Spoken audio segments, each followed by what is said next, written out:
Ricky plaît aux femmes comme ça, sans rien faire de spécial, au moins au début. Et puis il y prend goût, améliore sa technique de séduction, et au bout du compte, il se partage entre deux femmes qui sont prêtes à tout pour le garder.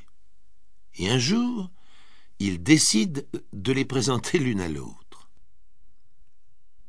Agatha est une enfant gâtée. Elle a de la chance. Dans ces années de l'après-guerre, elle vient au monde fille unique d'un couple bien bourgeois de Derby, en plein centre de l'Angleterre. Sa maman n'espérait plus un tel miracle et Agatha, petite blonde potelée, devient vite la reine de la maison. « Maman, achète-moi une poupée. »« Mais oui, ma chérie, nous irons cet après-midi. »« Papa, je voudrais un poney. »« Je suis certain que tu seras une bonne cavalière. Et comment l'appellerons-nous » Autrement dit, Agatha obtient tout ce qu'elle veut. Elle en devient légèrement égoïste, mais ses parents n'ont que des satisfactions avec elle. C'est une enfant parfaite qui obtient de très bons résultats scolaires. Elle obéit au doigt et à l'œil. Elle fréquente le temple protestant et demande toutes les permissions avant de faire quoi que ce soit. De toute manière, monsieur et madame Nicholfield, ses parents ne lui refusent rien. « Maman, je voudrais être infirmière. »« Mais bien sûr, ma chérie, avec ton bon cœur. Je suis certaine que tous les malades vont t'adorer. » Au bout de quelques mois de cours, Agatha réalise que le métier d'infirmière présente quelques inconvénients et que tripoter des corps en détresse n'est pas toujours aussi romantique que dans les films et les romans d'amour. « Papa, je voudrais m'inscrire à l'école hôtelière. »« Comme tu voudras, ma chérie. Je pensais bien que le métier d'infirmière n'était pas fait pour toi. Tu es trop sensible. » En fait, Agatha cherche à vivre le plus agréablement possible en évitant les problèmes et les angoisses, mais qui n'en fait pas autant parmi nous. « Papa, maman, je suis reçu au centre d'aide sociale de Manchester. » Monsieur et madame Nicholfield sont un peu déçus. Ils avaient espéré une situation plus brillante pour leur poupée blonde. Madame Nicholfield soupire. Jolie comme elle est, elle finira bien par se marier. Au centre, elle sera en contact avec tout le conseil municipal. C'est bien le diable si elle n'obtient pas ce qu'elle veut. Agatha, fine mouche ou pas, se laisse séduire, sentimentalement parlant, par Desmond Hollyworth, un joueur de rugby tout en muscles qui exerce dans le civil la profession de représentant en whisky. L'argent rentre et Agatha se retrouve enceinte. Desmond téléphone à ses beaux-parents. C'est une fille. Nous l'appellerons Peggy, comme ma mère. L'année suivante, Desmond appelle encore. C'est un garçon. Nous l'appellerons George, comme mon oncle. Il me ressemble déjà. L'année suivante, nouvel appel en pleine nuit. C'est encore un garçon. Nous l'appellerons Irwin, comme le président du club de rugby. C'est lui qui sera le parrain. Agatha, si l'on peut dire, est comblée. Un mari sportif et fécond, 3 enfants sur les bras, un emploi stable. Pas si stable que cela puisqu'elle est changée de service. Monsieur Hollyworth, il est dommage que vous n'ayez pas votre diplôme d'infirmière. Vous ne pourrez occuper qu'un emploi d'aide-soignante. Et voilà Agatha contrainte de passer les bassins et de donner des soins très intimes à toute une humanité souffrante et transpirante. Oh, j'en ai assez, entre les gosses Desmond, qui rentrent souvent complètement imbibés, et les malades qui sont toujours pendus à la sonnette, pour un oui et pour un non. Madame Nicholfield, sa mère, essaye de la faire patienter un peu. Les choses vont s'arranger. Au contraire, les choses ne s'arrangent pas, et à 30 ans à peine, Agatha se retrouve divorcée, avec la garde de ses enfants. Son budget ne lui a jamais semblé aussi mince. Mais ses parents, qui jouissent de certains moyens financiers, viennent à la rescousse. « Confie-nous les enfants. Cela te donnera plus de liberté pour améliorer ta situation. De toute manière, nous n'avons que vous. Autant dépenser de l'argent quand vous en avez besoin. » Bon, eh bien, je vous les amènerai pour le week-end de Pâques. Peggy, George et Irwin se retrouvent ainsi chez Papy et Mamie. La maison est grande, le jardin agréable, le labrador les adore et les siamois les ignorent. La vie est belle. Ils ne reviendront pas chez Agatha, qui leur rend visite pour les week-ends. Très vite, ils oublient presque qu'elle est leur mère, plutôt une grande sœur un peu autoritaire. « Mrs. Hollyworth, il faudrait que je vous parle. »« Bien sûr, monsieur Warren, mais je vous précise que je ne suis plus Mrs. Hollyworth. Mon mari et moi avons divorcé depuis plus d'1 an. Alors ce sera plus simple si je vous appelle par votre prénom. Si vous voulez, je m'appelle Agatha. J'ai vu votre dossier au bureau du personnel. Moi, c'est Ricky. Dites donc, Agatha, vous n'appartenez à aucun syndicat? Pourquoi ne pas vous joindre à nous? Mais je manque d'informations.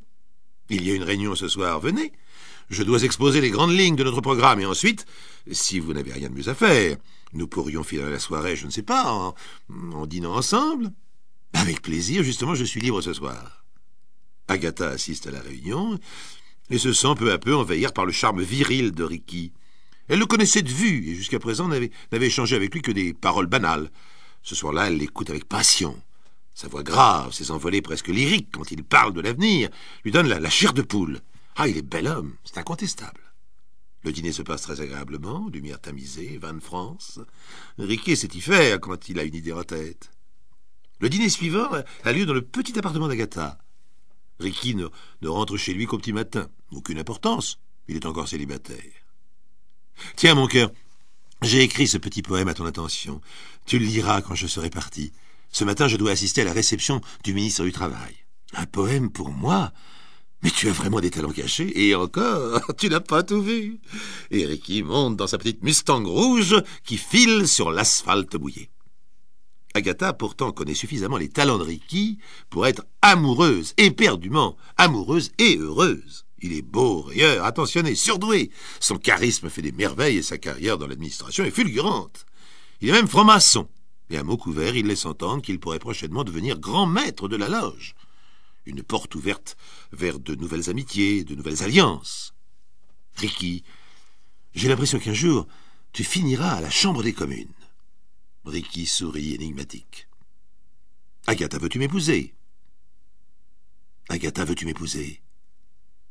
De plus en plus souvent, Agatha fait un cauchemar. Ricky lui demande de l'épouser et elle est incapable de répondre. Les mots ne sortent pas de sa bouche. Quand elle va enfin répondre oui, elle se réveille en sueur. En réalité, Ricky, toute sa carrière, ne lui pose jamais la question qu'elle attend. Pourtant, les deux amants décident de vivre ensemble. Ainsi sera-t-elle plus à même de surveiller son beau Ricky qui plaît trop aux femmes. Mais cette cohabitation n'apporte pas que des satisfactions à notre blonde amoureuse. Elle constate hélas que son trésor, comme elle l'appelle, trouve souvent de bons prétextes pour découcher. Réunions syndicales dans d'autres villes, parties de chasse, rencontres sportives, voyages à l'étranger. Regarde-moi ça, Agatha, une pièce superbe. Agatha considère Ricky qui sort d'une boîte en bois laquée, une arme ultra-moderne. Elle n'a aucun goût pour ce qui tue. Tu vas garder ça ici? Oui. Et je te ferai voir comment t'en servir, on ne sait jamais. La maison est un peu isolée, même avec les chiens. Le samedi suivant, Ricky entraîne Agatha au stand de tir municipal et lui montre comment se servir de son fusil. C'est un rutilant Riot Gun, le fusil d'émeute. Sur la cible, les traces d'impact donnent le frisson. Dorénavant, le Riot Gun reste accroché dans l'entrée de la villa. Qu'est-ce que c'est que ce parfum? Agatha, après des milliers d'autres femmes, des millions d'autres peut-être, pose la question fatidique en embrassant Ricky qui rentre d'une dure journée et s'avoue complètement crevé. Quel parfum! Mais celui que je sens sur ton col? Ce n'est pas le mien en tout cas, ni ton eau de toilette. C'est une autre femme. Mais non, tu rêves. Il y a eu une visite à la maison de retraite, j'ai embrassé la centenaire. Une centenaire qui met poison? Tu te fiches de moi? Ricky claque la porte de la salle de bain en se maudissant d'être aussi bête. Mais il sait où se changer les idées. Ricky, mon amour, je suis folle de toi. Moi aussi, Rachel, je suis fou de toi. D'ailleurs, qu'est-ce que je ferais dans ton lit autrement? Tu reprends un peu de thé? Non, il faut que je file. J'ai dit à Agatha que je passais la nuit à Londres pour une réunion de la loge. Rachel s'étire dans le lit. C'est une grande brune un peu osseuse, tout le contraire d'Agatha. Mais elle a sous ses allures garçonnières une classe incontestable et un sourire irrésistible. Elle aussi est amoureuse de Ricky follement. Elle aussi travaille à la mairie de Manchester, divorcée avec un petit garçon. Elle aussi est libre. Elle aussi rêve de devenir officiellement Mrs. Warren. Mais il y a Agatha qui détecte si bien les traces de parfum sur les vestes. Alors, qui l'emportera? Rachel, qui travaille à la comptabilité de la mairie, a souvent l'occasion d'être en contact avec Ricky.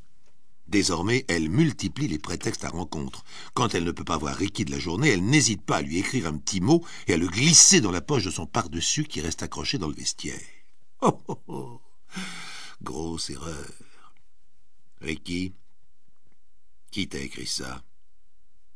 Les yeux d'Agatha brillent. De plus, pour se donner du courage, elle a bu, c'est évident. Un ou deux verres de sherry.